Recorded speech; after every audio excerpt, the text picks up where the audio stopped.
Welcome to the party, pal. Your friendly neighborhood master chaos here. I hope you're well.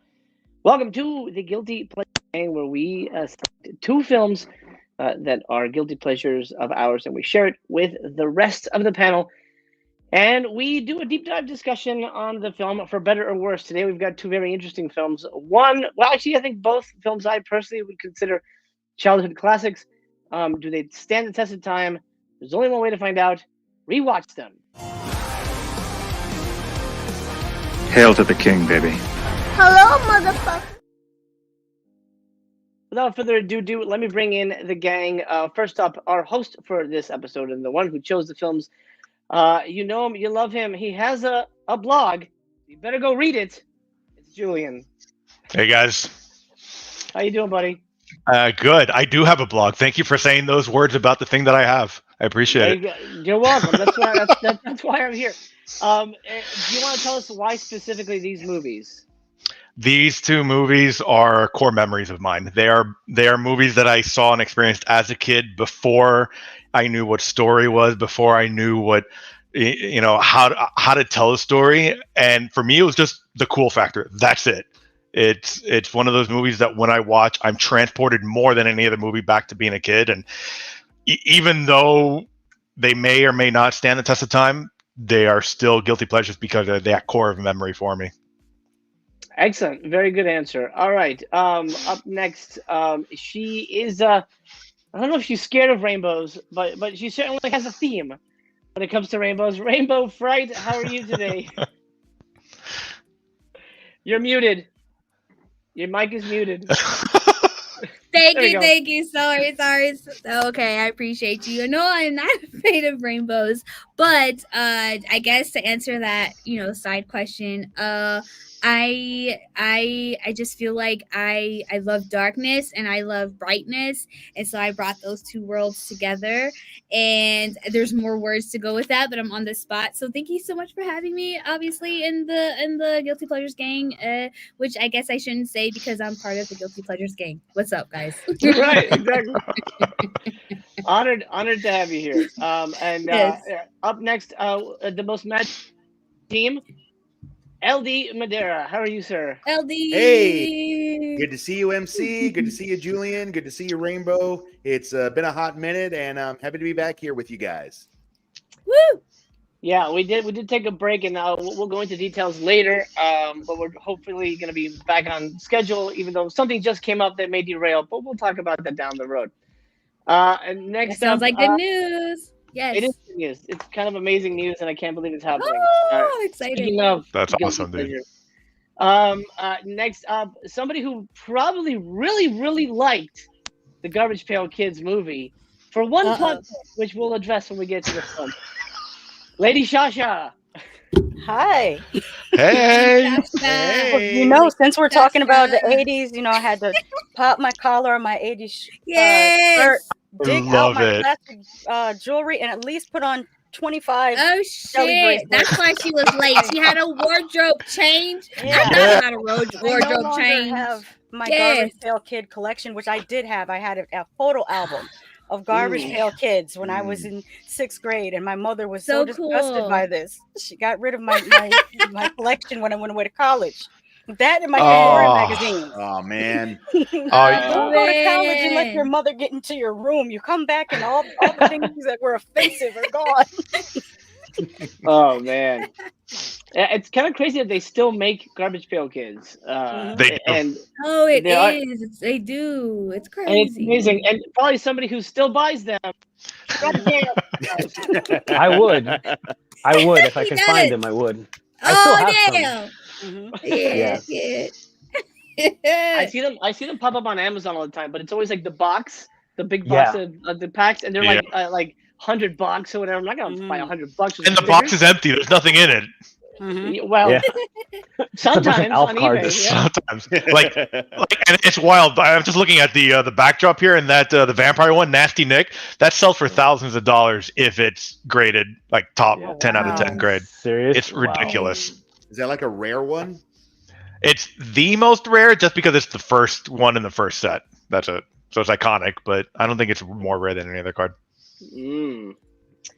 Well, maybe we'll have a stream down the line where we find out what the most expensive ones are, but probably not. But it's an idea for any YouTuber out there who would like to do that.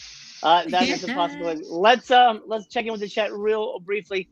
Say hello to everyone. Eternal Melancholy, hello. Happy to have you here hanging with us. Manx in the house. Hello, Manx. How are you? Tony Man is here with us tonight as well. Brian, good to have you here. Hope you are well. And Tony says, a double serving of Lady Shasha. You can never go wrong. There you go. Yes. Magic Hands says, what's up, everyone? And Terrence is here. So, hey, Terrence, I just saw you on the other thing. Garbage Kids trading cards were awesome. The movie, not so much. Well, yes. Talk about that. Facts. Talk about that. Yeah. We're called guilty pleasures for a reason, folks. Yeah. Yeah, more emphasis on the guilty on this one. Guilty. Video store review with us.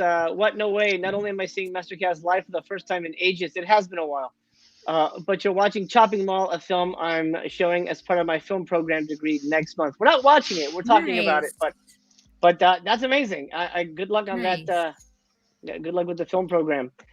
Okay, Julian, without further ado, where do you want to start? I think I'm going to save the best for last and go for Chopping Mall. Start out the gate. Yes, very good. Okay. Okie dokie. Yeah.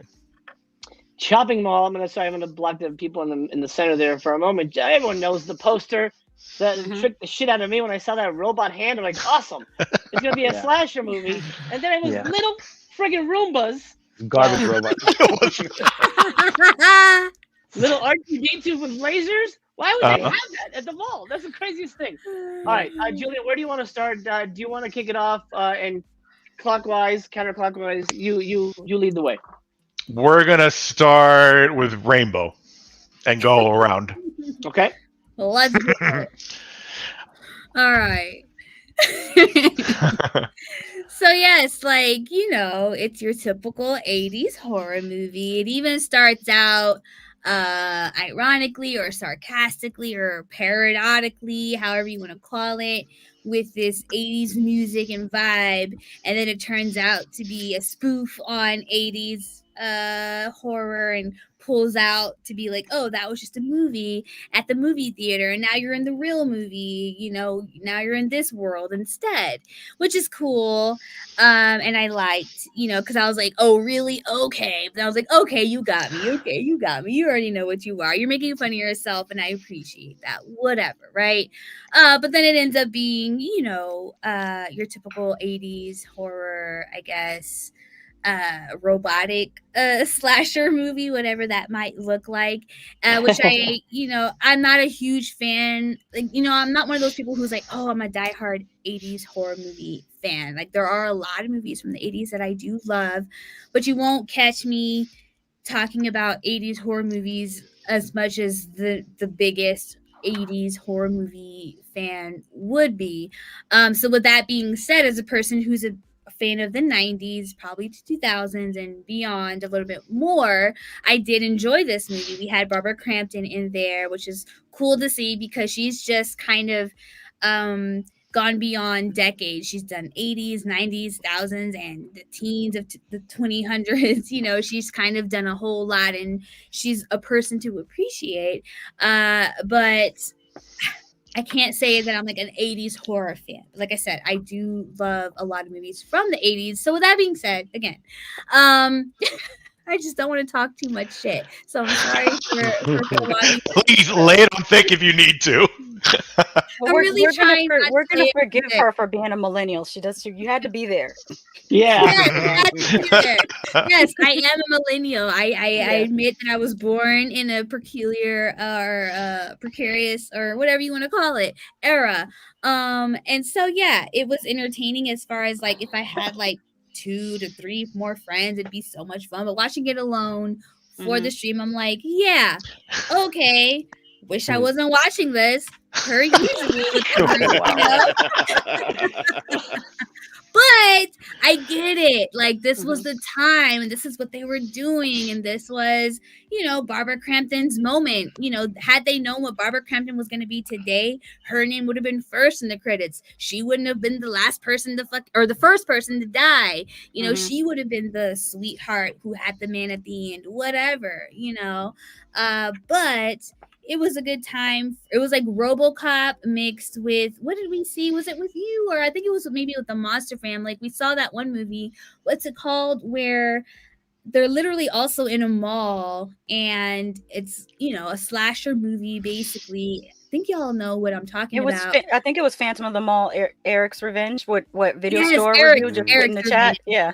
Yes, that's what I was like. Okay, is this that same movie? No, but it's so It's similar. the same mall, though. It's the exact Is same it mall. the same mall? Yes. Oh my God, are you serious? Oh wow. It's the same mall. That is a trip, bro. See, I'm not tripping. I wonder if the mall's as fun as the movie is, Sean. Yes. So if we're watching, like, if we're scrolling through films, me, like 1 and 2, 3, 4 of my friends, I'm like, yeah, let's watch this. But it wouldn't be a movie that I would just put on to watch by myself. That's my first take. Respect. Yeah. Okay. Now we continue to LD. All right. I kind of like this film. I gotta be honest. I kind of like this. Did I love it? No, but I kind of liked it. And in all fairness, there is a little bit of bias here because I am a sucker for killer robot movies. For some reason, always near and dear to my heart. But of course, I can't ignore a lot of the things that made this not a great film. Yep. Like that. Yeah, I also call this the Johnny Five horror. But here's an interesting thing about killbot technology. If their lasers shoot you in the back, you're completely fine. But if they shoot you in the head, that's when you die. Yeah. Now that's Instantly. great science right there, isn't it? That's great science. I mean, that makes sense to me. Robot I mean, science. a headshot is fucking death. I mean, yeah, exactly. I mean, it's facts. It's facts. Yeah. There was one shot that I will say that I actually really liked a whole lot. It's when right before the mall is about to close, and you see the shadow of one of the killbots, and then you see him do his little ting ting thing, and then you see the doors close. I thought that was kind of cool. I like that. Oh yeah, that was funny. Yeah. Yeah. For a while, I was having a hard time trying to understand who our protagonist was going to be. Right. I had a hard time figuring out.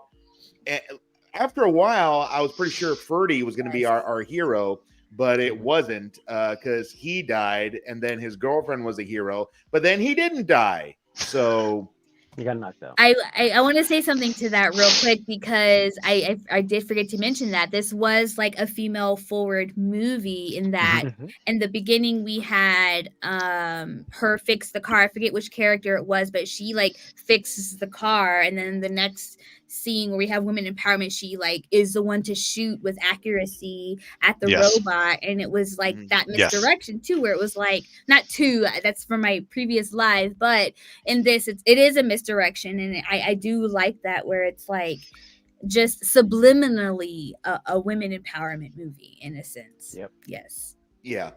And I will agree with that, Rainbow Fright, and I do like that this is more women centric, but. On that note, though, I feel like, and I'm calling her Ferdy's girlfriend because I don't remember her character's name. No, that's Allison? fine. Yes. Is that it, Allison? I don't know. Yeah. I don't know her name either. Well, the reason why let's just call her Allison. Why not? Yeah, but the reason why I had a hard time with that was because for some reason I didn't feel like there was enough to really make me care about Allison. I think there was more done to make me care more about Ferdy than Allison. That's true. I agree with that 100%. Is that because you're ahead of the class? More character development with the guys and the females. Yeah, absolutely. I was happy to see Dick Miller in the film. Yes.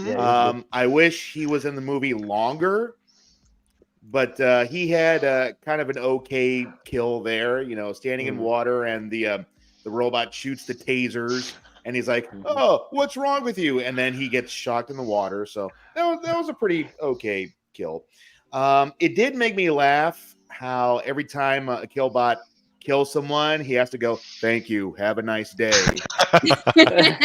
that always gave me that always gave me a little bit of a chuckle every time that happened. I do want to point out this, and I'm guessing maybe you guys caught this, but there was another moment that made me laugh where when Allison, as we're calling her right now, is hiding in the pet shop. That is okay. I was gonna check right. Okay, we were able to fact check. She's hiding in the pet shop, and the killbot misses her. And as she's standing up, there's a box next to her, and it clearly has the word "cock" on it. Yeah. I was wondering if anyone caught that, and not just me. I don't think I caught that. Showed me. Actually, I think only you caught the cock, but. And I will say, as soon as I saw the lightning storm in the beginning, I already knew where this film was going to go, and I think that's the only bad thing when it comes to killer robot movies is that you pretty much it's very easy to see what's going to happen and where it's going to go. And I could already predict some of the things that were going to happen. Like I knew one of the technicians was going to get a claw through the boobs picture. I saw that coming a mile away. Overall, I had a little bit of fun with it. I'm not saying that I love this movie, but I didn't exactly hate it either. It was a bit enjoyable. There was a part a little bit later in the middle where I felt like, okay, let's kind of move this along. Ferdy was the only person in the film that I cared about. Didn't really care about anybody else. But I thought it was okay. A good little romp to pass the time. Okay. Nice, LD. Now I'm very curious what 80s lady Shasha has to say about Chopping Mall. I have nostalgia goggles on because this was a video store classic. Yes, the cover was very misleading because we thought it was going to be a little bit different, but for me, it delivered everything I wanted to deliver when I was in. I want to say either saw this in 6th or 7th grade. So for me, it delivered. Also, everyone talked about Barbara Crampton because she's a Scream Queen. She did Reanimator, Castle Freak, From Beyond. But I do want to highlight Kelly Maroney because she is just. I like her so much. She also was in Night of the Comet. And her whole cheerleader getup is the original inspiration for Buffy the Vampire Slayer. So that's Buffy that you're looking at. Cool. Yes. And also both of these women are really, really nice in real life. Like if you've ever interacted with them, they're like so humble. They don't act like they're as famous as they are. They're really, really cool people. But I do second what LD said about Dick Miller, because whenever you see Dick Miller in a film, it's like he always has like a small role, but you always remember him, except for in Bucket of Blood. He was like the lead in Bucket of Blood, but I loved it. And also, it's funny to me that they were designed kind of similar to Short Circuit. I don't know if you guys have seen Short Circuit. It was like a similar robot design. Yeah. Sure, yeah. Why they had us convinced in the 80s that this is what the robots were going to look like. And the only one that kind of looks like that is the one that delivers food out in California. I think that's the only one that's kind of similar design. We have like Boston Dynamics and these scary ass dogs now. Totally different design. But yeah, I think it could have been gorier. Like if I have a criticism, that just everyone getting shot by a laser. Well, not everyone, but like 90% of the time people getting shot by lasers kind of got old. So it could have been more gory, but I thought it was fun for what it was. Yeah. Also, the whole concept of partying in a mall after hours it's still weird. No, that is weird. As a 16 or 17-year-old, and you're with your like dude and your girls, like bruh. I remember high school vividly. None of us said, "Hey, let's stay overnight at Sears." We all were jobless, or if we had a job, it was at some ring-a-dink place. Like, no, that was dope as shit at the mall. MC, remember that time when you and I camped out at Pail Shoes? Yeah. Okay. Fantastic. Tell us more. Oh, those bring me back. The stories I heard made me clutch my pearls. Oh. Just walking around like, where the fuck are the robots? There's so I'm a robot. What are you doing? Let's hide at the Orange Julius. Oh, man. Thank you, lady. I'm trying to point. I can't point right tracker. I got to hear what tracker has to say. You About gotta this. point right. No, I've seen this movie several times. I enjoyed it as well. I guess it's as silly as it is. The only gripe I really have is the robots. I mean, they're just kind of crap. Like, I wish there was something like more like Terminator Class of 1999 type of robot kind of thing. Like, you know, I don't know what you're talking about. Something cooler. They look just like RoboCop. Like exactly the same as RoboCop. That's like if they put like a remote control on a wheelchair and they put like a helmet on it and they just let it go. I mean, those things weren't even that fast. I mean, people, you could have gotten out of the mall like 5 seconds. Those things would be horrible. Push it down the stairs or something. But yeah, and then the movie also, again, with all those great people like Dick Miller, like you mentioned. Actually, Sasha, you can confirm this for me, but I think Kelly Maroney was also in Fast Times and also a cheerleader in that movie too, right? Or she was I'm not sure. The only people I remember in Fast Times are Spicoli, and Jess Spicoli was Sean Penn. Sean Penn, yeah. She's in Fast and Times. She is, right? Super pretty girl with the red swimsuit that was also in Gremlins. Oh, Phoebe Cates. Yeah, Phoebe Cates. She was so pretty. Yeah. And then again, the tie-in with the mall. That mall is like super like popular. So many movies. Like someone mentioned, you know, Commando, Fast Times as well. This movie. So I hope that mall. I wonder. I mean, I asked you, MC, if you've been to the mall before. Is it actually that much fun in that mall, or is it just? Is it still open? I'll tell you about it on my turn. But yeah, I'm trying to find a picture of it. But yes. But yeah, and I agree with the poster. The poster's really cool. You know, it's simple, but it's cool. But again, it's misleading because at the very least, that robot hand, at least put that stupid claw. At least tell me. I mean, that's a cool hand, and it's like you don't see that at all. Yeah. So totally misleading, but it's a cover that makes you grab it and take it home with you from the video store. Yeah, but the movie, I found it overall fun. I've seen it several times, and I enjoyed it. And it's kind of short. It's like an hour and 17 minutes. It's like really, I didn't remember it being that short, but it's a speedy one. Yeah, it goes by quick. Yeah, they set up the premise and they don't waste time. They go straight into the action. Right. Cool. Thanks, TC. Now, did MC find that mall photo? I did. Real quick, let me just address a comment. A video store says, especially if they already work there, you'd think they'd be out once their shifts end. That's true. I worked with mall. I was out the minute my shift's over. What store did you work at, Shasha? I worked all over the place, and I'm gonna age myself. I worked at Express. I worked at Contempo Casuals that then became Wet Seal. Where else? I worked at Jeans West that doesn't exist anymore. I worked at Kathy Jean Shoes, but this was back in the 90s where the economy, we had a bit of the 90s where the economy was decent, and me and my stepsister routinely would quit a job on Monday and start another one on Thursday. It's like, I'm sick of this place. I already got all the discount. I'm out. And then just go interview and have another job on Thursday. And it's like, things are not like that anymore. No, you can't do that now. It's true. It's true. All right. I love Shopping Mall. It's one I've watched over and over and over again. It's a wonderful film. If you're a cult movie fan, there's a lot of very recognizable people hidden throughout. Paul Bartel, Mary Warnov are in it very briefly in the beginning. Dick Miller, we mentioned. Mel Wells, Garrett Graham. It's kind of amazing. And directed by the incredible.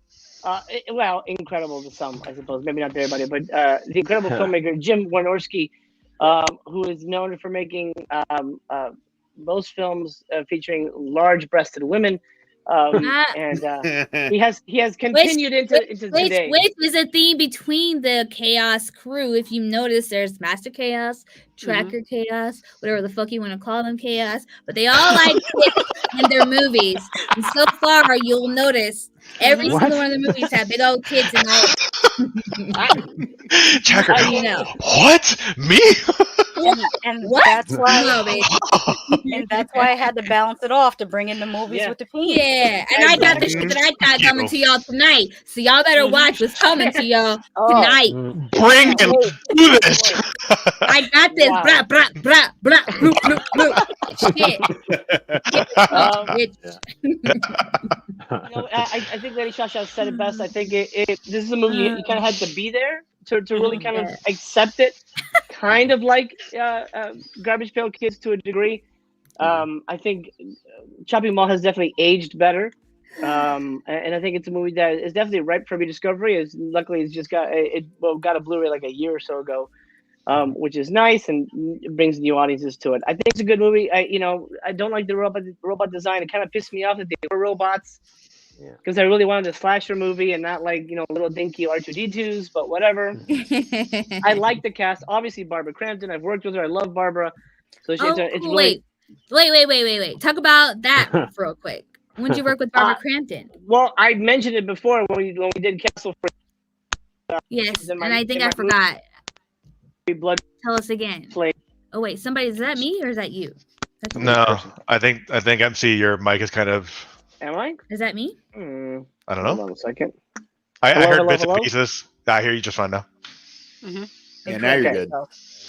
I think it's when we crosstalk that happens. So let's. All right. Yes, I worked with Barbara on my movie Blood Brothers, which I don't have a poster up here, but she played a drunk, evil mother, and it was amazing to work with her. She was a lovely lady, and she added so much to the movie. I'm very happy for her for recent success, and in the world of horror, she's come back, strong after taking a massive break there. Not necessarily retirement, but she was a mom and she wanted to kids, and absolutely respect that. But she's still in it to win it, and so is Kelly Maroney. Actually, she just sort of stepped back into the world. She was in something we talked about in another show. The sequel to Sorority Babes and the Slime Ball Bolorama. So, which I don't recommend, actually. It's terrible. But beside the point. I think Chopping Mall is a great movie. I think I honestly feel like it stands the test of time. And this is what the mall looks like now. It has been redesigned. It is an open-air mall now. And I go there often. As a matter of fact, that ArcLight Cinema, I saw, I'm blanking on his name, Hot Rod, TC. Again, who's Hot Rod? What's his face?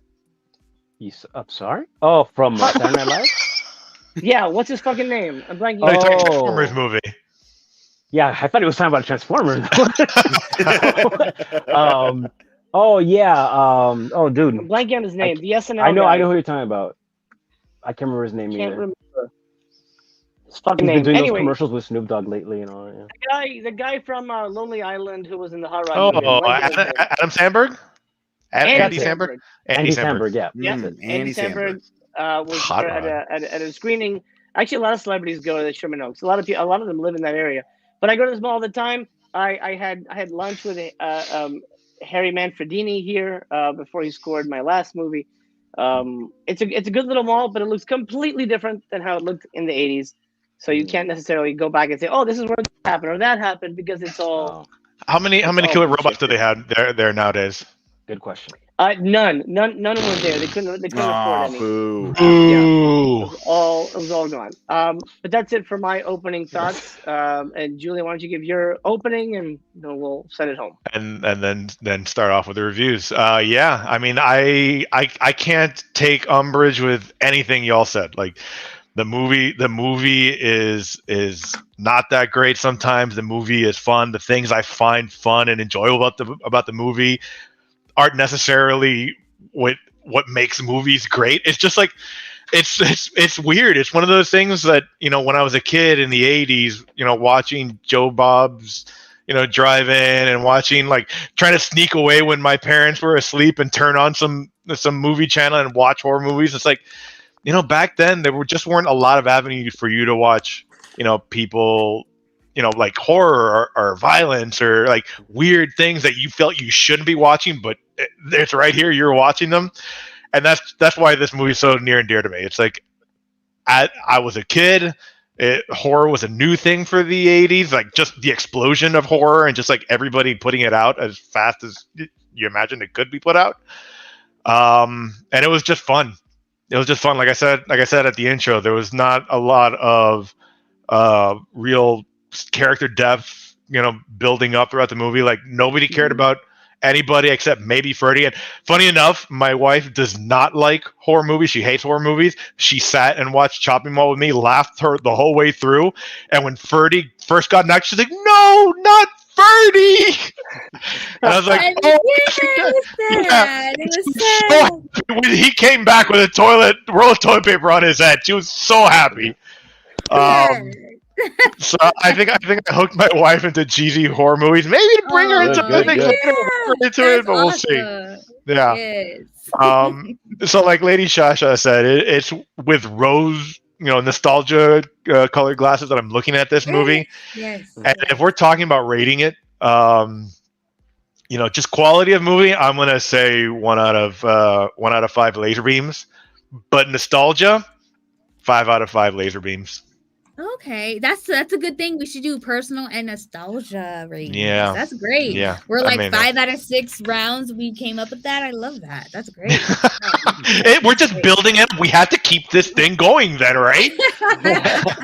I love that though. That's great. It's a good rating. Yes. So, Rainbow, your review. My second round of thoughts on this one. Shoot, where's my second round? Okay. So yes, again, like it had the nostalgia vibes. It was definitely a 5 out of 5 when it comes to nostalgia, because I think too, had they known how big Barbara Crampton was going to be in 2023, she wouldn't have been killed off first. She would have been the first name in the credits, but she was just kind of an afterthought, and she was like the best person on the crew, and like the final girl and the final guy were kind of like afterthoughts. Like they were good enough for the 80s or what the fuck ever, but like it was clear that she should have been the like actual love interest compared to this like other girl who was just a little bit less than, despite knowing anything about Barbara Crampton. Honestly, it was just weird that they chose her because I guess they picked the stereotypical looking person or what the fuck ever, but Barbara Crampton was just the better choice for that. So it was just weird. So I just focused on that a lot of the film because I was like, why is she the star and she's not? Anyway, but well, you should know. Yes. Kelly Maroney was a bigger name than Barbara. Oh, okay. That makes more sense. She was in the so she was a more. Okay. Done it. I don't know if it's just me, but I think you're cutting out just a bit. Yeah, your mic is cutting out. Yeah. Can you but hear I me now? hear you're saying. No, it's perfect. Yeah, perfect. we can hear you. So weird. I don't know if it's perfect. Dang it. Okay, I'll see what I can do. Continue. Saying no, but yes, I get that now. That makes more sense because it seemed like that too. Like if I'd have looked more into it, it felt like that as well. But yeah, overall though, it was like a cool RoboCop mixed with the Eric Mall movie, whatever that film was called again. So Phantom of the Mall. Phantom of the Opera, but Phantom of the Mall. Eric's Revenge. Well, I will give Shopping Mall, I'd say I need to see it too. Electrical Volts, I'd give it damn, don't want to give it 2.5 or 3 out of 5. I'll give it 3 electrical volts out of 5 for my final reading, even though it probably would be like a 2.75 to be honest, but I don't do that, so I'll do 3. Cut it up however you want. Fractions work. Yeah. I don't do it like that. I do halves, I don't do quarters, but I'll go up to 3. Chop it up. I like it. Yeah. Real quick, is my mic better now? Yeah. Yes, that's good. Better? That's good. Okay, thank you. All right. We hear it throughout. Thank you, Rainbow. LD, I'm never gonna get this point thing. LD, bro.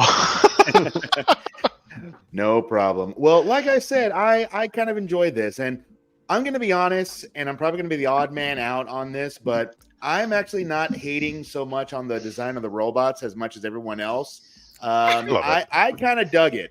Yeah. You know, and again, knowing the fact that this is knowing the fact that this is bro. Yeah, it's exactly like RoboCop. A year before RoboCop, I'll let you know. So guess who stole what, right? It looks like a rejected model from Buck Rogers. And then what's that show or that other movie though? With like not the nerd movie, not Revenge of the Nerds, but like that other movie that was nerdy with the robots. Wasn't there a movie with the robots that was nerdy? Real Genius? Oh, maybe, but like Real another one, Genius? but probably that one. No, that's about computers. That was a laser. Yeah, that was. Yeah, you're right. It's gonna bug me all night.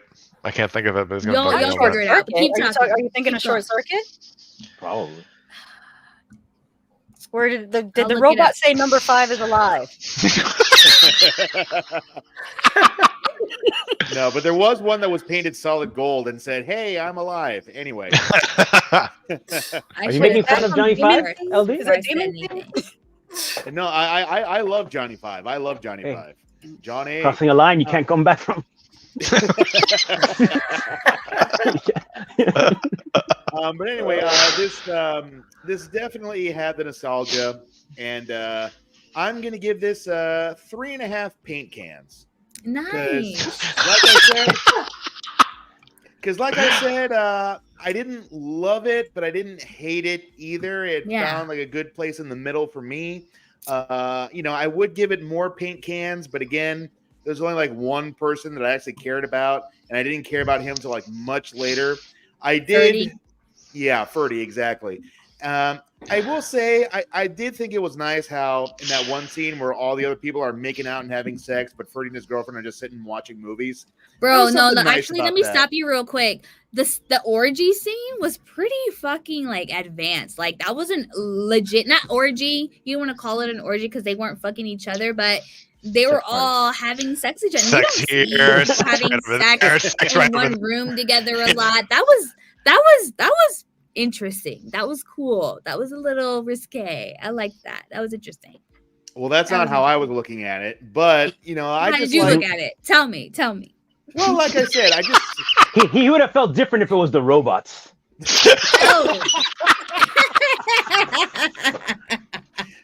That's what Chopping Mall needed, a robot orgy. That's what we needed. That's right. Yo, I would have been down for that shit, bro. I'm already down for what we did see. That was cool. That like it was like you don't see teen. Right, I mean, yes, if it was 20-year-olds, it would have been better. But like, yes, it was teens, and we just like I wasn't exposed to group sex until much later. That was like a thing. People did group sex. That was weird. Only in furniture stores and shopping malls. That's the only place. Bro, at a mall? How dope is that? Like at 16, what do you think they got 17, the Beyond 18? from Beth and Beyond? Oh,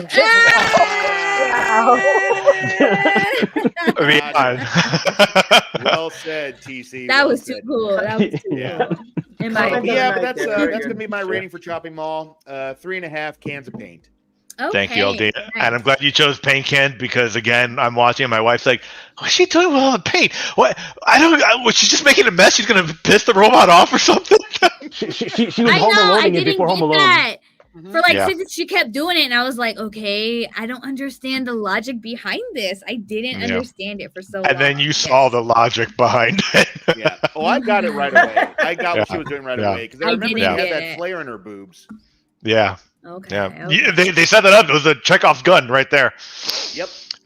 Cool. Right. Thank you, LD. Lady Shasha.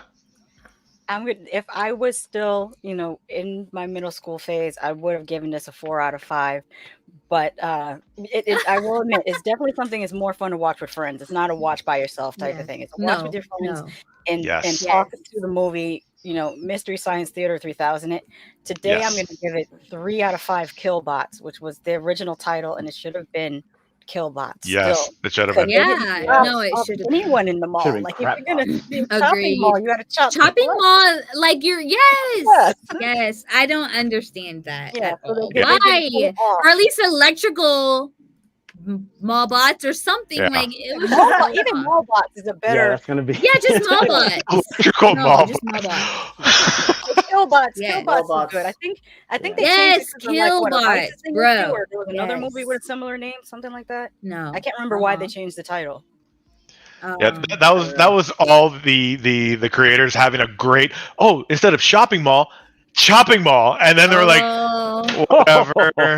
We can't because it's like for the masses. For the masses, I guess. Right. Whatever. I bet you they came up with the poster and the name, and then wrote the movie afterwards. Yeah, it does. That's facts. Oh man. Yes. Yeah. No. All right. Yeah. It would have been. Thank better. you, Lady Shasha. Thank you. Racker I'm pointing in every direction. You know I'm more. So yeah. So if we're doing the what you were doing earlier, the dual scoring, my regular score would probably be 3 laser shots to the back out of 5, just because the robots are hot trash. But again, with that nostalgia lens on, I'm gonna give it 5 Johnny Fives. 5 Johnny Fives. 5 golden Johnny Fives. How you like that, Elvin? Put that in your pipe. Yeah. Put that in your match pipe. Why don't you dress up like one of those robots for Halloween? I'd like to see that. That'd be amazing. And walk around the mall and stuff like that, see if anybody says anything. Yeah, shoot actual lasers at people in the mall. Yeah, but just at their back. That way they're safe. Just at their back.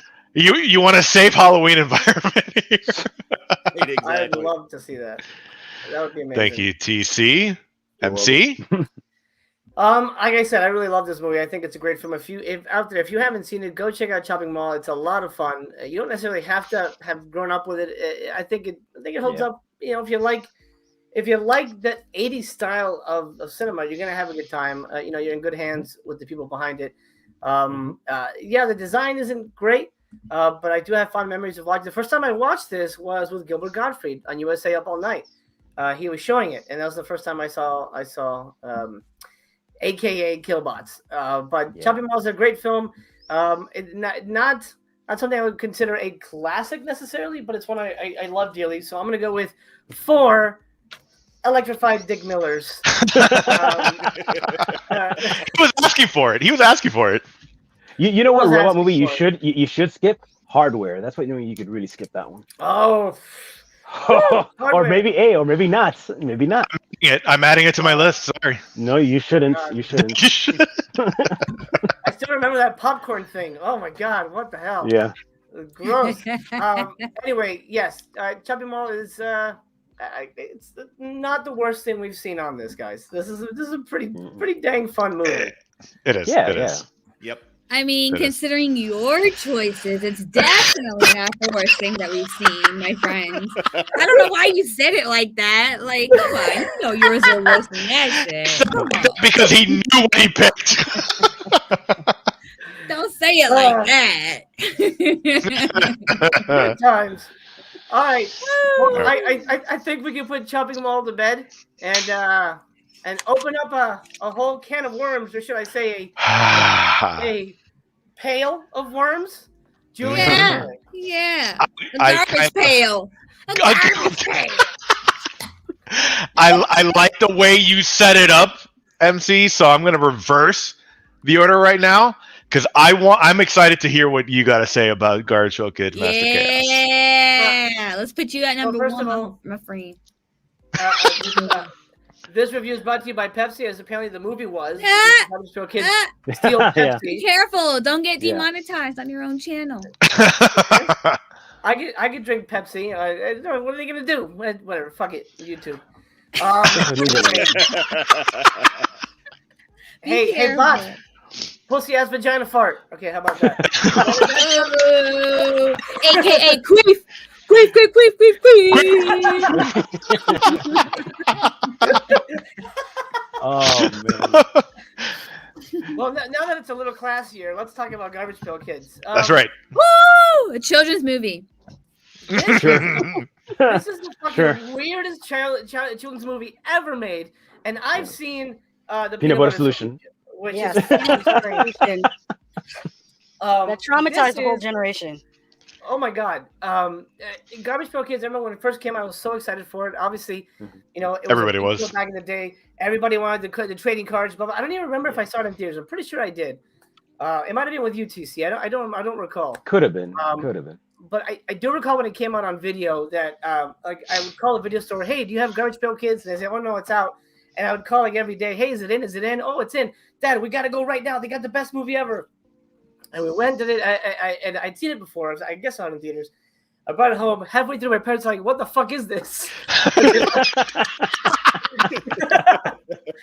And then so like they just went to watch the news or whatever, and I just watched the movie on my own. So I remember that it was too much for my parents, but I loved it. I remember watching it over and over again, and rewatching it now, I really don't know what the appeal was, because honestly it's a kind of a depressing movie. This Dodger, played by Mackenzie Astin, who was a big name in the 80s. Now he has a weird face, and I'll find him and I'll show you guys what he looks like now. Face.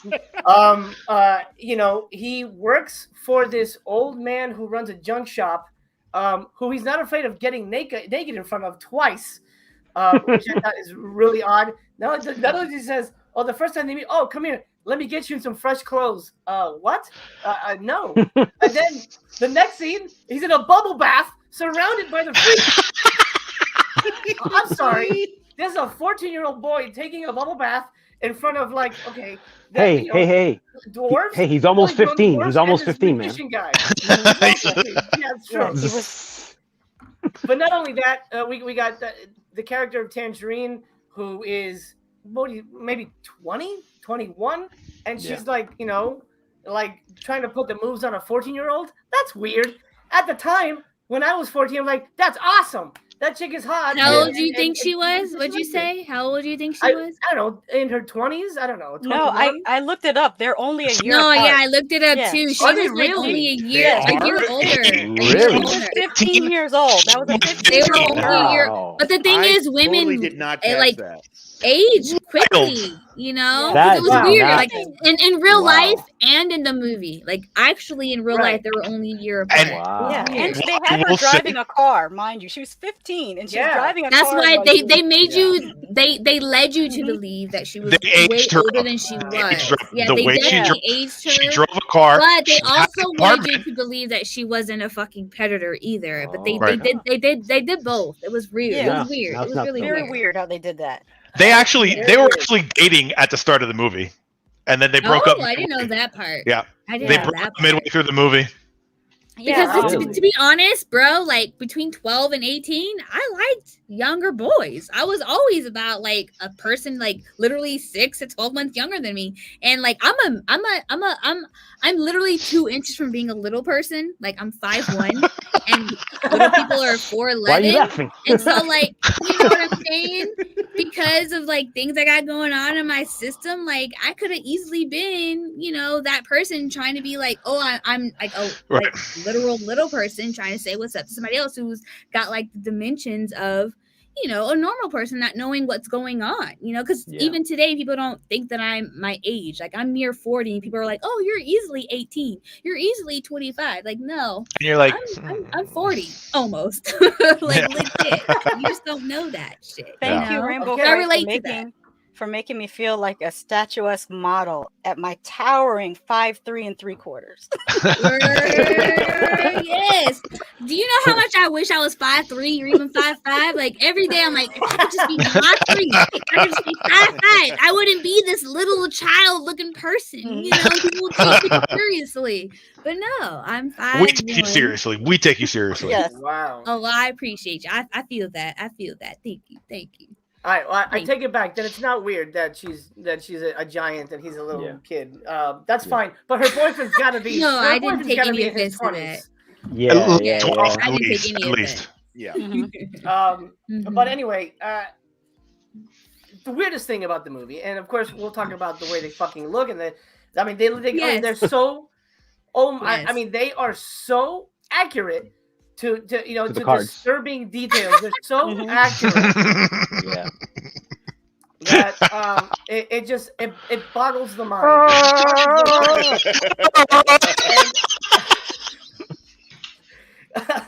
But the weirdest thing about the movie is that it's about fashion.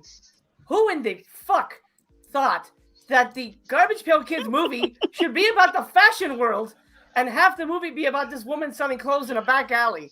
What the hell? Wait, MC, wait. You don't remember? Okay, let's ask Adam if Lady Shasha remembers going to the clubs and buying clothes in the street behind cars. You don't remember? Never. That was awesome. Keep in mind, at the time that this movie came out, I was 12, so my life was not there yet.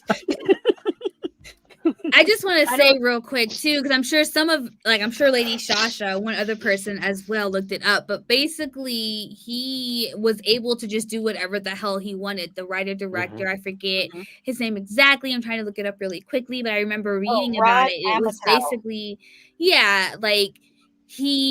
so the guy who made the Garbage Pail Kids trading cards was just like, okay, here's my money that I'm making. And then filmmaker homeboy was like, I can basically do whatever the hell I want, because trading card guy was just like, go ahead and do it. Like, I'm giving you full creative freedom to do what the hell you want. But even though it's not necessarily reminiscent of my trading cards, and that's, fine and well, but like some people were upset about it and others were just like, whatever the fuck about it, I like it too. So that's kind of interesting, because I think that's kind of where my disconnect comes from, I guess, is like, if I was interested in the cards and it was the same person making the cards, I might have had more interest in it. But I was never into Pokemon or that kind of like activity, I guess, like the Dungeons and Dragons, even though it's totally different, or like Pokemon or whatever the hell. I wasn't into that entertainment world.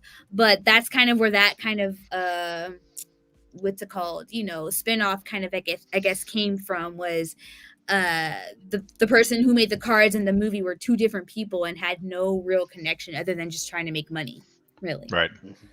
What's up, Josie? No. What's up, my girl, Josie? What's up, girl? I think the whole fashion angle still boggles the mind, but I will say this: it is hard to inject logic into a movie when you're trying to connect the dots on something specifically like this. How do you make this real?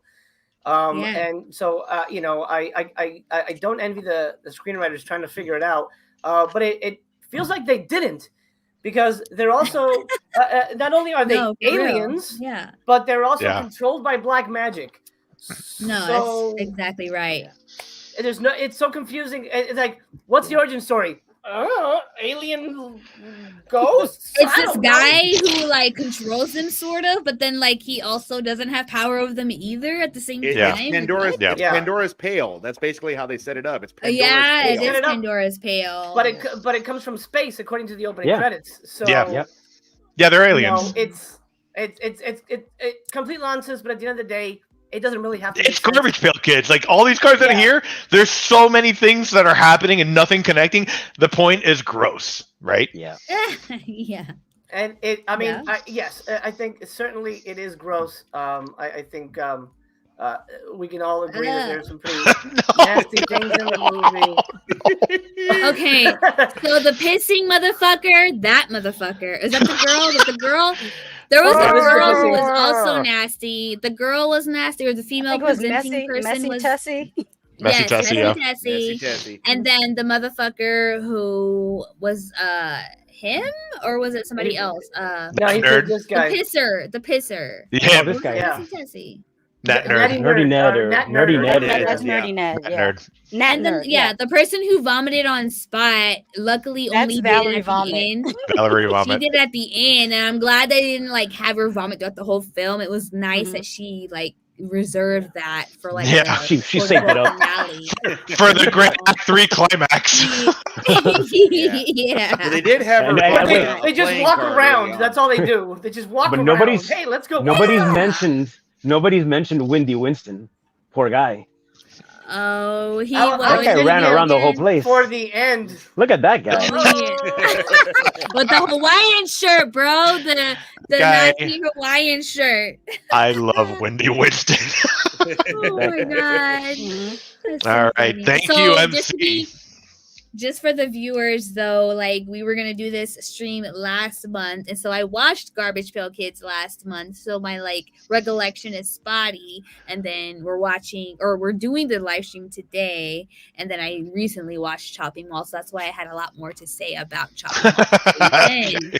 garbage because you watch so many movies, you have like less to say about that movie unless it had a positive impact on you. And you didn't want to just watch Garbage Pail Kids all over again? No, I didn't. Respect. All right, Tracker. But I appreciate it because honestly, like again, I think it was you and the last person had like the top movies so far of guilty pleasures. So Master of Chaos had one of the most worst ones. And then I liked who else did I like? I liked Puppet Master. Puppet Master was great. What was the sister movie to Puppet Masters? I think I liked that one too. I'm almost done. Which one? The sister movie? And I liked Greasy Strangler. I think I'm liking Greasy Strangler more. Greasy Strangler I recommend it to everybody who will listen to me. Yeah. It's absurd. Yes. All right, TC, go ahead. Take it away. Okay, well, just like MC said, as a kid, I did enjoy the movie. Obviously, you see things differently as a kid a lot of times, and when you grow up, sometimes, that changes. But for me, the movie is rather a bit stranger than I remembered it being. I think one of the strangest things, more than the relationship thing is not so strange now, that realizing the whole age thing, but the fact that the gang leader Juice, I believe his name was, how he beats the crap.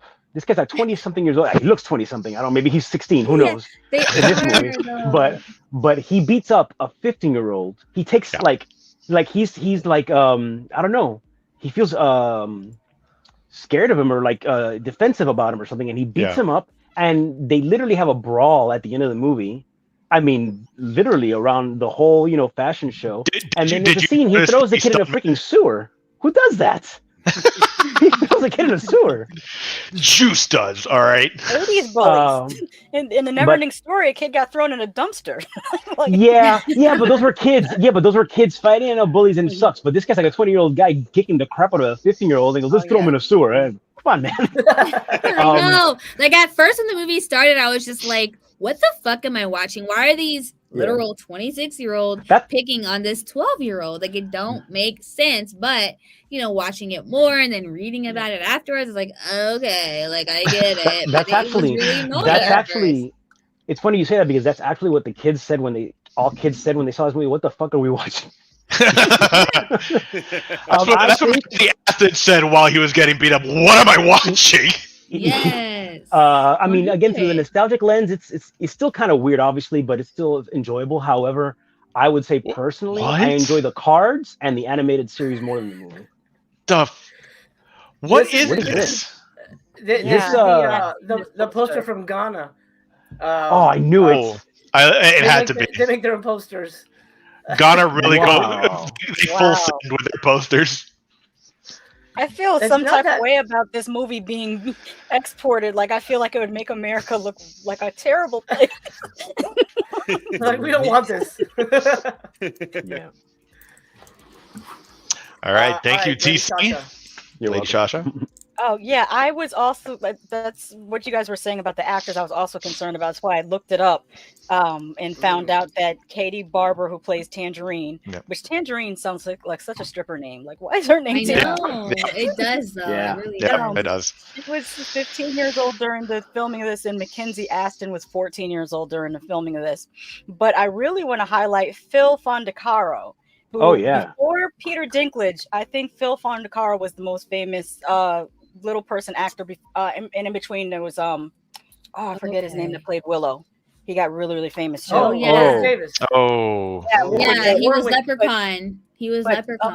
Phil Fondacaro played Greaser Greg, and he was also in Troll, Meridian Kiss of the Beast, and he was also in Willow. By the way, this is what he looked like. That's cool. Yeah, very, very cool. I almost made a movie with him. He's a really nice guy. Oh, I can imagine.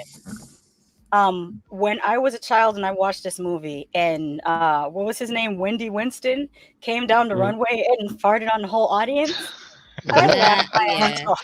You were sold. That was fun. Yes, that was fun. I rewatched this movie and he ran down the runway and farted on everyone. You just had that clip ready to go. I've not matured. Not even a little bit. That was hilarious. Never do. That's awesome. I love that. Terrence says, "Feel so sorry for the folk in Ghana having to endure this movie." They had fun with the poster. I was saying to Rainbow Bright earlier today that the Garbage Pail Kids is one of those movies like what I compare it to. I compared it to Ace Ventura and The Pest, where like if you see it when you're 12, you're gonna love it. But if you see it anytime after for the first time, adult years, years, it won't resonate the same at all.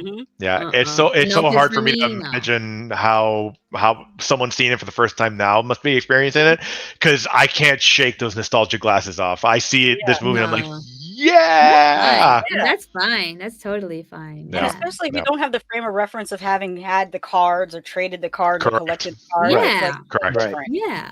Or even just being in the world of trading cards, because while I grew up in that world of Pokemon and all the other trading cards, I never owned a card or traded a card in my whole entire life. That wasn't my world at all. So like the whole movie entertainment aspect on top of that, it was just not a thing for me. Yeah. We used to even have Yo MTV Raps cards that had like the rappers on the card. You said Yo MTV, bro. You said Yo MTV. Oh my god! Yep. I remember those. When are they going to make that movie? I know, right? A24. Let's go, A24. Make that movie. Someone who needs script for A24. I got my treatment and my script ready. Let's go tomorrow. Let's go. Shit. That's a good idea. Now I'm writing that shit down for real. Thank you. Yeah. Get on that, please. I need to see that movie. No, that's okay. Okay. I got you. All right. Shit. Thank you so much, lady. LD. Thank you. You like the robots? Okay. That did not sound promising. Chopping Mall felt like a really quick movie. This did not for me. This actually was my first time. This actually was my first time watching it. I wasn't big on the whole Garbage Pail Kids craze back then. I had like maybe 3 or 4 cards, but that was it. I wasn't into the whole trading card thing back in the day, so I was watching this pretty much as a noob. I thought the opening sequence, the title, the opening credits were cool. Seeing, the credits were basically the cards, and that was the only part of the movie that I kind of liked. Wow. Thank you. Have a nice day. Have a nice day, LD. I mean, listen. I will give credit where credit is due. To make those, as you said, MC, the fact that they were able to get the costumes to look like the Garbage Pail Kids to the detail, I got to give them credit to that. And I know that's not an easy thing. I will say, if there was a character that I kind of enjoyed, it was Alligator. Yeah,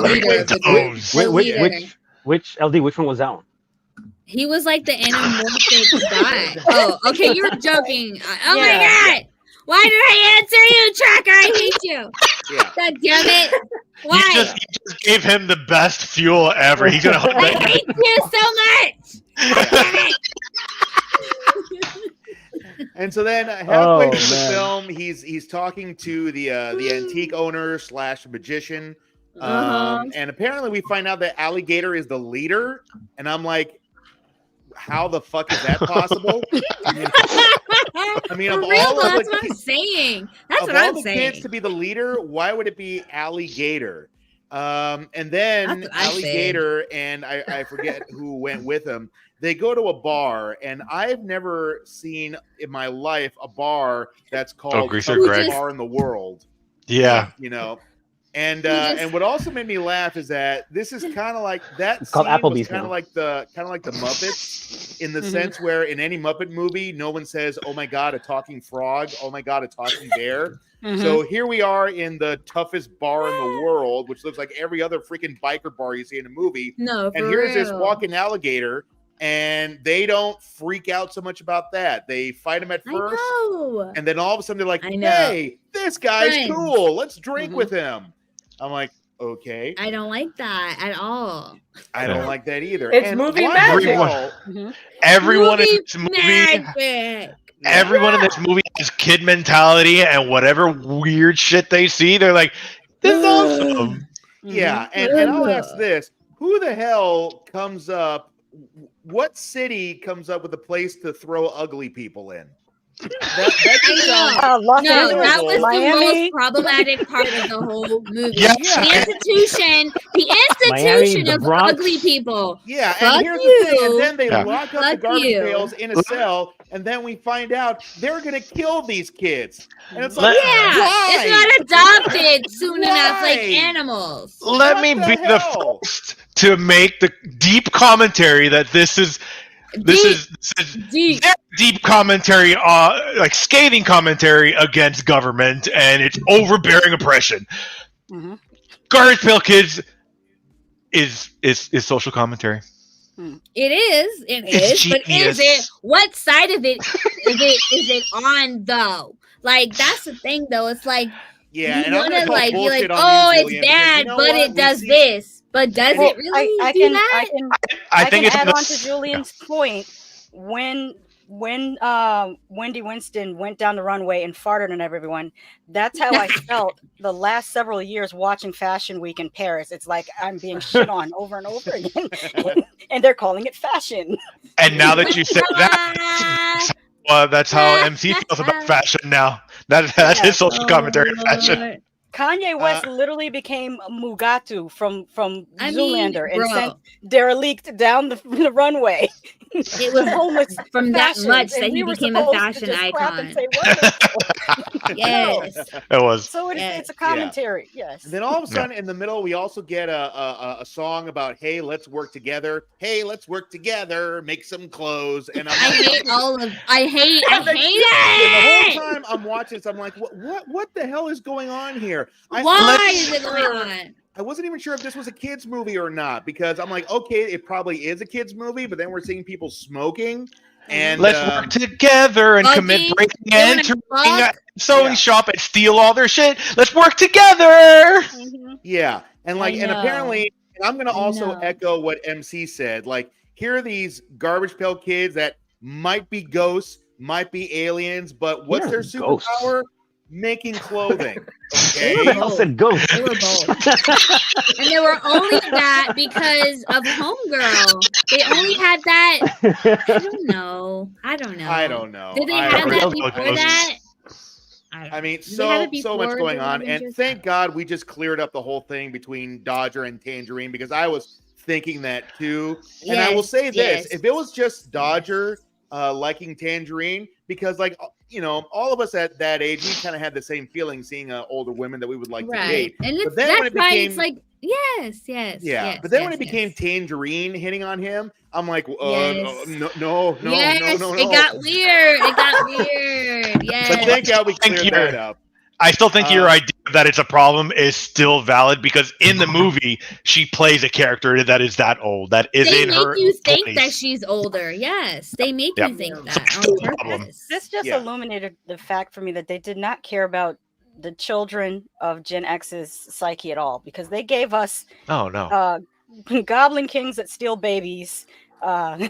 A boy goes on a quest. We have to watch his horse die. The peanut butter solution, like MC mentioned earlier. This, like, they didn't care about our psyche. It's a children's movie, but no, the movie that ruined my psyche, the movie that ruined my psyche was The Secret of Nim. That movie, oh my god, haunted me as a child. Oh, and I have to watch the animated 100% right. version of The Hobbit. Oh my god. That's how I felt watching both of those movies.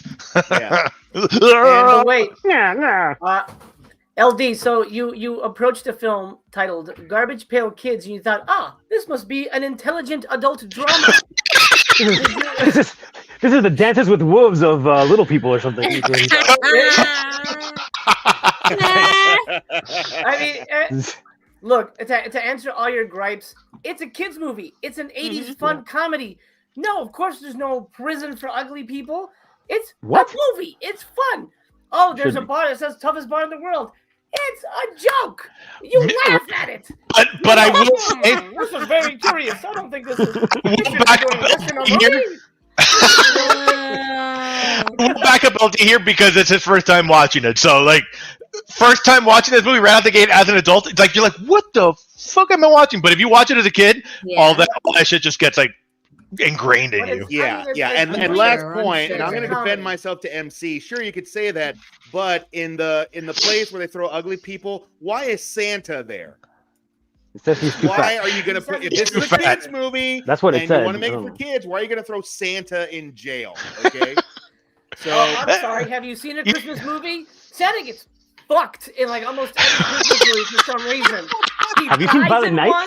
I mean, come on. Oh, happy candy time! The kid, no shit. Santa Claus dies. Okay, a boy loses his father. Yeah. Oh my god, Santa Claus gets fucked. That should be the name of this. Whenever you. Every I'm gonna write that book. Hey, look, Ernest Saves Christmas. He's fucked, and he has like this mentally retarded dude has to help him. Okay, so it's like, you're telling me Santa's not safe in any movie, especially kids' movies. Anyway, let's move on. Rainbow Fright. Yeah. Go ahead. I'm done. just curious. Have y'all looked up like the ratings for Garbage Pail Kids? Oh, it's god awful. Let me see. Yeah. I mean, there are better 80s movies for sure, but way better. It got a 2.7 on IMDb and a Metacritic score of 1. That's I've never seen a Metacritic score of 1. That's absolutely insane, y'all. I didn't want to be the one to tell you. No. It has a 0% on Tomatoes and a 27% on the audience score, bro. Makes you want to go to that toughest bar in the world and drink yourself to death.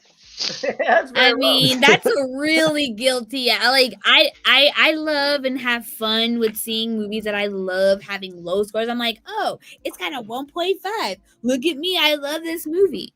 But that's because I think the movies that I like are good. But when I see somebody else like a movie that I don't like with a low score, I'm like, see, you fucked up. Not me. You fucked up. Because everybody else also thinks your movie sucks. But I went into this with an open mind because we started this thing 5 months ago talking about, hey, we're a group of people who like movies and we like obscure things and maybe we might like each other's obscure choices. And the point wasn't to pick movies that one of us would like. The point was to pick movies that we like that probably other people won't like. Yeah. But there were some movies that I did enjoy that I wouldn't have watched among us so far as we creep on to our last episode of this series that I'm glad I watched that I probably wouldn't have watched. And so thank you for that, and films that I wish I would have never watched, but I did because of you guys. So fuck you. I'm not going to tell you which ones you heard her, LD? You heard what she's saying to you? Hopefully get off your high robot. Tell me fuck me with my choices, but yes, we will. The point I'm pumped about your choices. Like, okay. Like all of our channels. I think the reason why we talk about movies on our channels anyway is just to like expose people to what we, watch and like in hope that they watch it too and like it because they maybe not have watched it if we hadn't told them about it. So I appreciate that about this group, and I'm excited to see what we pick for our next topic because guilty pleasures won't be the next topic. So we'll see what's up next. So that technically wasn't a review for Garbage Pail Kids. My final thoughts, I guess. I would give this one less than Chopping Mall. This definitely gets like, I didn't write down a number. So the number would probably be like a 1.5 out of snot blows 2 out of 5. I'll say snot blows out of 5. It was a love story, which I like. I love love stories and horror movies put together. What else did I write down?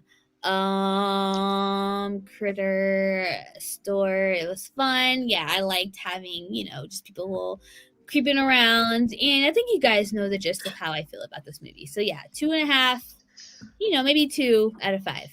critter. Okay. What did I say? I forgot what I said. Snot You, blows. you said, yeah. Snot blows. Snot blows. Yeah. There you Yeah. What is in your drink, by the way? I'm just curious. Mine? Yeah. Bitch, don't ask me about my drink, but I'll tell you. I had a feeling. It's just vodka and Sprite Zero. It's just New Brandex. Amsterdam and Sprite Zero. Okay. Yes. Thank you. Thank you. Julian. I haven't drank in a minute, so I said, you know what? Today I'm gonna have a little sippy sip. So Yes. Sorry, Garbage Pail Kids. I gotta talk about this movie today. Here we go. You gotta help me tonight. You gonna help me tonight, exactly. Be careful. All right, great. Julian, I guess final and whatever. Final and whatever. I got you with final and whatever. This movie, this is one of those movies like I was a big card collector of these cards. Like I have the cards to this day. I have the first series all the way through the 7 series. In the 2000s, I started on eBay like, let me buy this card, let me build a set, I was a nut about these cards. And when I was a kid, I was even more of a nut leading up to this movie coming out. So like Jose was saying, I was just amped. Like I knew it was coming. I had to go see it. I wanted to see it. The initial hype really just set the tone for me appreciating this movie for what it was. It's madness. It's crap. Like the cards are sloppy, messy. There's no connection. It's just about trying to one up the grossness with each sequential card, each sequential series. And this movie is that. It's fucking garbage. It's trash, but it's tied to something I love. And don't put 15-year-olds in your movies that could rent apartments, okay? Movie creators. I just love this movie. It's bad, it's terrible, I know, like but it holds a soft place in my heart. And I would even now, I'm not gonna mix, the quality of movie and nostalgia. I'm just gonna say it's a 5 out of 5. Nasty Nicks, a little vampire card up there on the top left of your screen.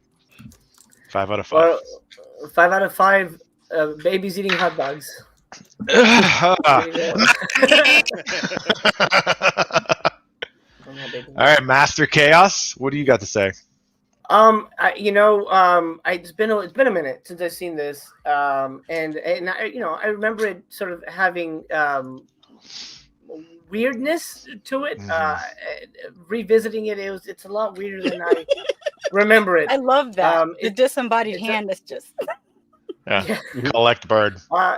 No, pay no attention to the little bird. It's a very strange movie. It's not a movie. I offered it to him. I go, hey, do you want to watch the Garbage Pail Kids movie? He says no. Good call. Good decision. It's like, no, I'm good. So like, all right. Mm-hmm. So it's I don't think it's a movie that's going to have a generational impact. It's not a movie like Monster Squad that I think is going to grow and families are going to share it with their kids and blah blah blah, which I think affects it. And I think even people going back who liked it back in the day will rewatch it and be like, yeah, this is garbage, like literal garbage. It's okay, buddy, just leave them on there. So I'm not going to give it a super high score. I'm going to give it 3 peeing nerds out of 5. And I mean, I feel for the writers trying to make sense of this. I'm like, okay, so what the hell's the story here? I don't know. You can't. The stickers. What do you do? You can't. You can't. You really can't. And the makeup people, I don't know who did the makeup on this, but 100%, I'm impressed that they were able to, for the most part, make them look like the cards, for better or worse. Yeah, it's creepy. Look at yes, that's true. Yeah, it is. Greaser Greg with a lazy eye. Mm-hmm. So I'm gonna go 3.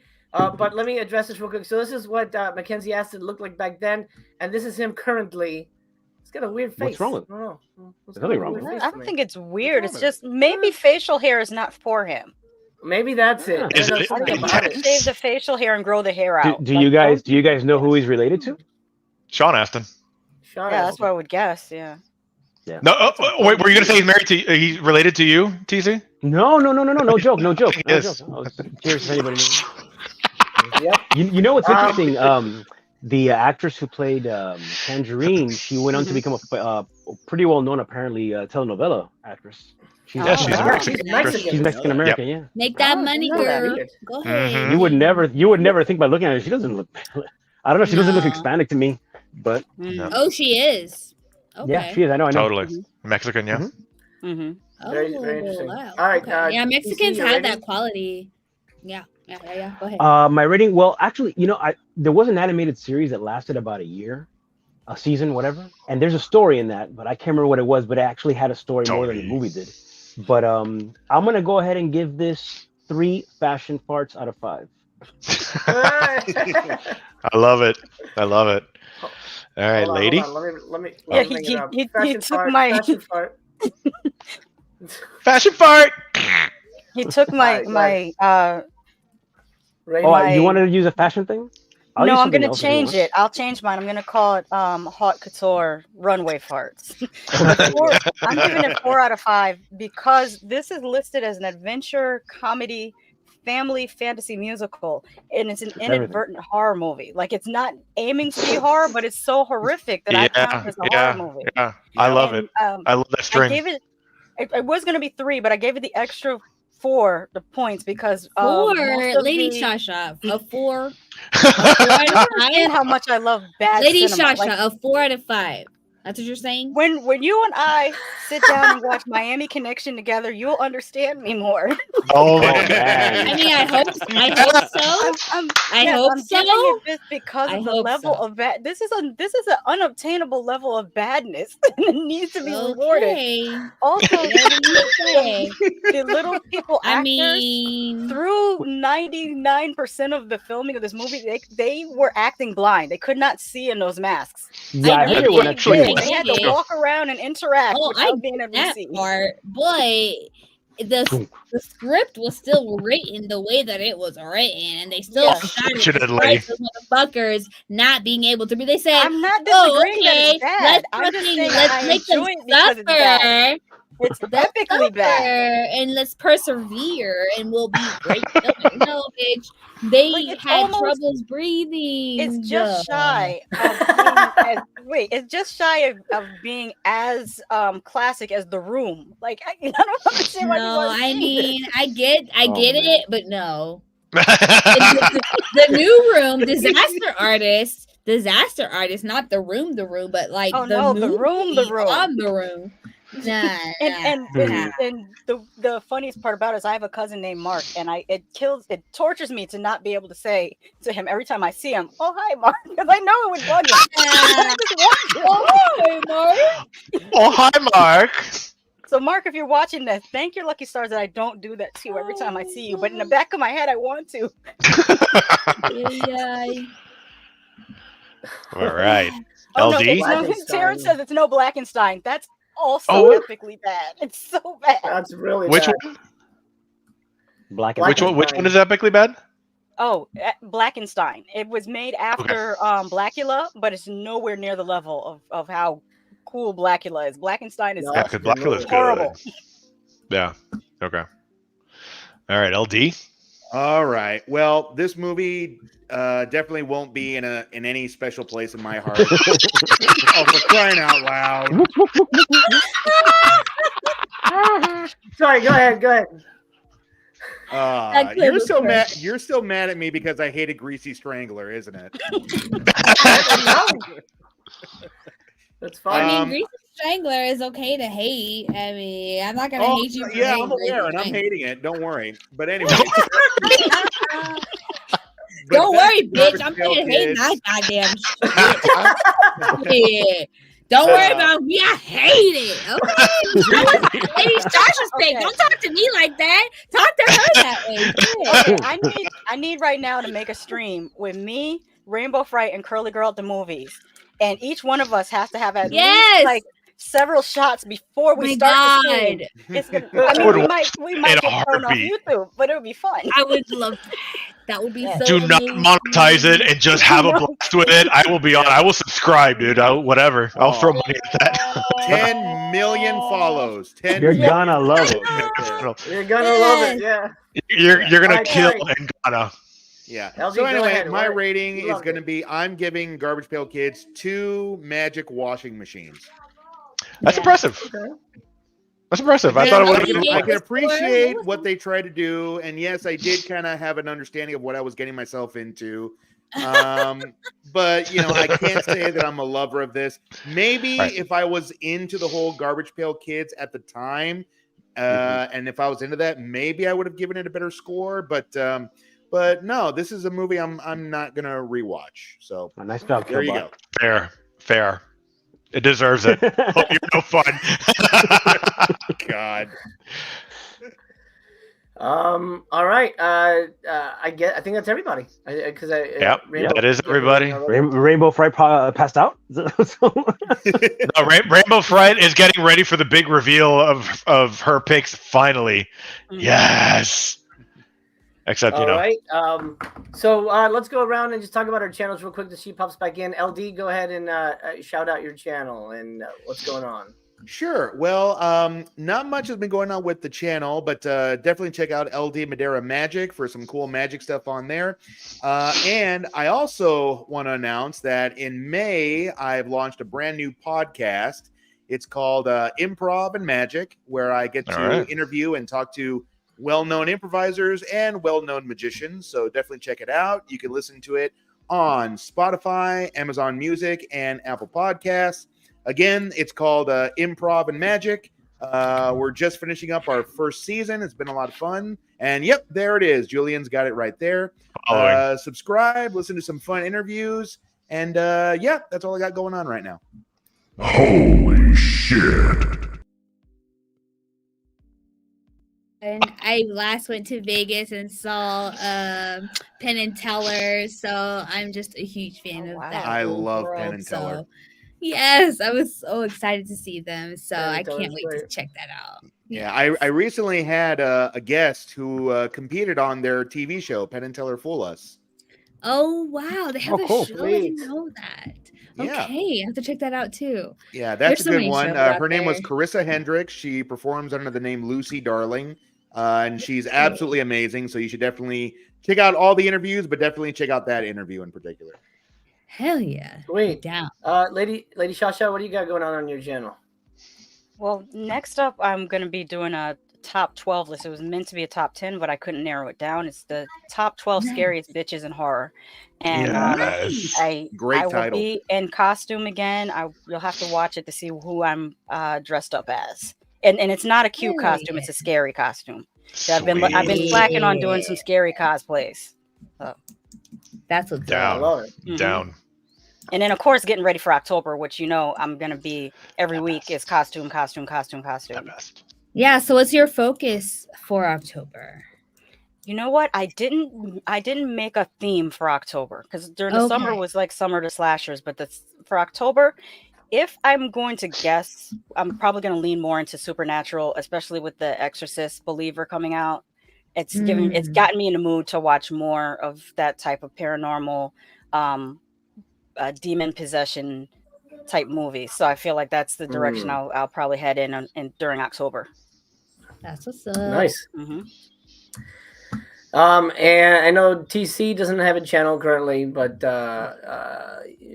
you're just hanging out. You'll appear on YouTube whenever possible.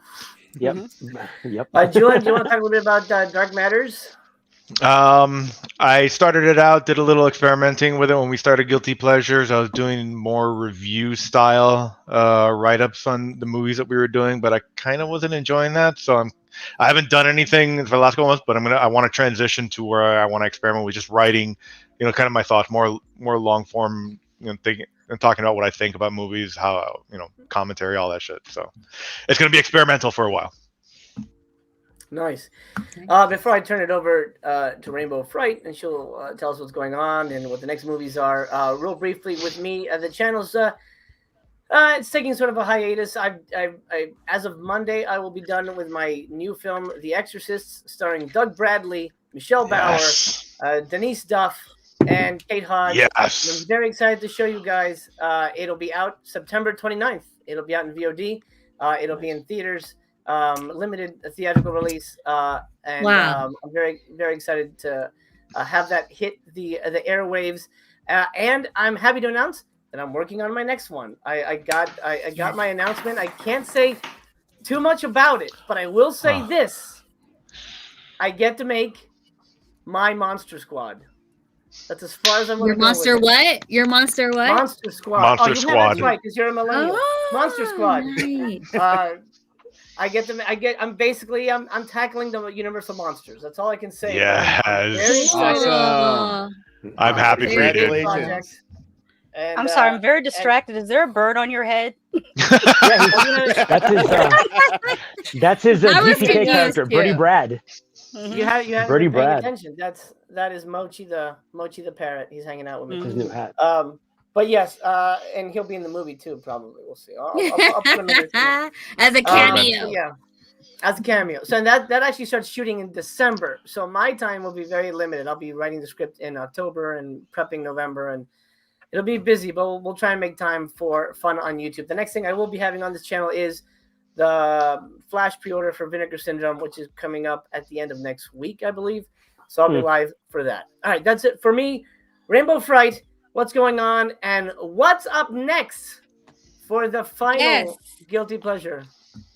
So before I announce the movies for the next Guilty Pleasures episode, I've got for September, hold on. So September, I've got a Patreon movie screen. So if you're a Patreon, we're all going to be watching Sissy. So that'll be about 5 or 6 of us. And then on the 22nd of this month, you will all see my reaction to The Love Witch. I just watched it recently and I absolutely freaking loved. And then in October, I'll be focusing a lot on the Saw series. So I'll have my Saw review, a Saw live, a Saw ranking video. But unfortunately, when the Saw 10 movie comes out, I'll be in Europe, particularly in France, so I won't be able to put my review out immediately like I was planning to do. Like I had my whole shit planned out. Like I literally planned my Europe trip around the Saw release, but then when I bought my tickets and everything, they were like, so the movie's gonna come out a month earlier. I was like, well, fuck you. My whole shit's fucked up, so here we go. But my whole month is basically surrounded around that. But I also have a true crime episode coming out about Ed Gein, as well as a vlog, and all the movies that he, inspired, or a lot of the movies that he inspired and the characters that he inspired, and then as well as a new narration coming out, written by Edgar Allan Poe. And yes, so I am the last and final Guilty Pleasures panelist, and my 2 movies are the first one is Bad Milo. Bad Milo is an amazing film about a butt demon. That's all I'm gonna say about. It's a butt demon. And then I kept the theme within the same realm of, shit, and it's called Human Centipede #2. Yes. Sort of another okay. All right. Thank God it was 2 and not 3. 3 I don't really like as much. I love 1, I love 2, and 3 is just kind of like a whatever. But like I 2 and 1 are pretty fucking equal. They're just so different, and they're just so equal. So Bad Milo and Human Centipede 2 are my picks for October. So good luck to watching those. I hope you watch them both in the same day instead of 2 different days. Yes. So he's like the other Jason Bateman. Like if Jason Bateman was less successful, he would be this guy. And then Homegirl is from the show Love, which I absolutely love. And she was also from Community, and you love her. Jillian is amazing. Yes, I love the shit out of her no matter what. Mm-hmm. Love was just so good. If you watch, I Yep. think it's on Netflix. She's just amazing. But Human Centipede, like again, 3 was just okay. It was kind of annoying and just dumb. But I loved 1. I loved 2, and 2 almost surpasses 1. But there is no 2 without 1. So 1's gonna always reign supreme amongst any films that come after it. So I hope to see y'all in October, Stardust. I'm with, excited for your Milo picks. and Centipede 2. Yes. I will. Super excited. You know what?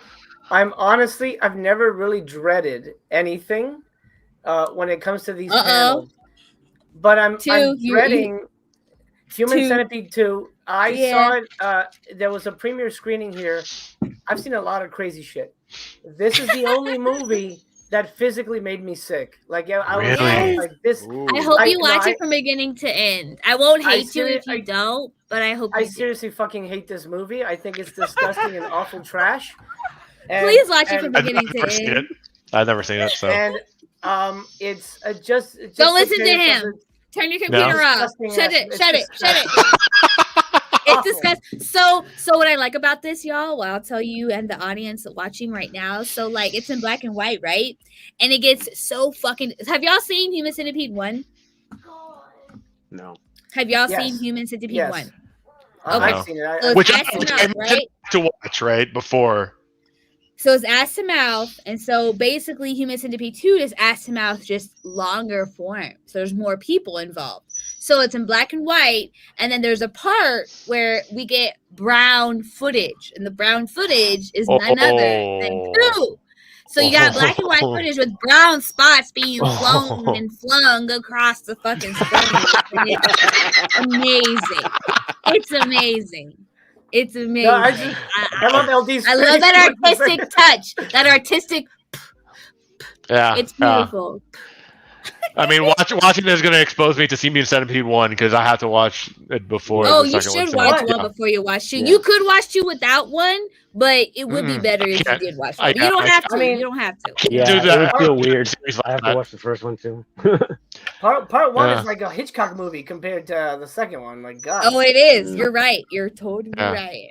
And then 3 is like, what would you compare 3 to though? Like 3 is like I never watched 3 because I hated 2 so much. I'm like, I'm done with this. I'm done. No, 3 is way different. 3 is more like, what were you saying, Shasha? Like a devil's say, 3 feels like it has a completely different writer director. Like it's not even in the same universe. No, it does. It 100. It's like a Tarantino with like Anderson mixed with fucking Tom Six, honestly. Rob Zombie, Tom Six. Anybody who writes dialogue where people are just like fuck, fuckity, fuck. Fuck you. I hate you. I hate myself. I hate everything. I hate life. Yes. I just say I'm enjoying how sheepishly everyone who half this panel who hasn't seen Human Centipede 1, we're like, no, I haven't seen Human Centipede 1. You're gonna be like, bitch, thank you for watching me Centipede 2. I'm gonna watch Centipede 1 and thank you so much. I'm excited. Yes. I'm excited. I will to the public, but I'll watch it. On the reverse, though, there's scenes in it that are laughable. Like feed her. No, it is laughable. It is laughable. Talk about Bad Milo though. I will say Bad Milo is an awesome movie. This is a I wanted to watch it, movie. actually. You guys will really love this. I'm excited. But I should probably make Human Centipede 1 my wife's second horror movie to watch, right? Yeah. After Bad Milo. Or before Bad Milo. Yeah. No. Human Centipede. He said no, never, ever in life. Never. Let's wrap it up because my family's waiting for me to get to dinner. So, Human Centipede 2 got banned in the UK. There you go. That's disgusting. Yeah, but so many movies got banned in the UK. You guys got a whole video nasty list with almost 100 movies on it. It's like 72 movies on it. Yeah. All right, Julian. This has been your episode. Have you been happy with the results? I'm ecstatic. I love this. You guys are awesome. You did this really well. I appreciate it. Fantastic. Cool. The next episode of Guilty Pleasures is going to be over on Rainbow Fright's channel. Links, if they're not there, will be in the description forthwith.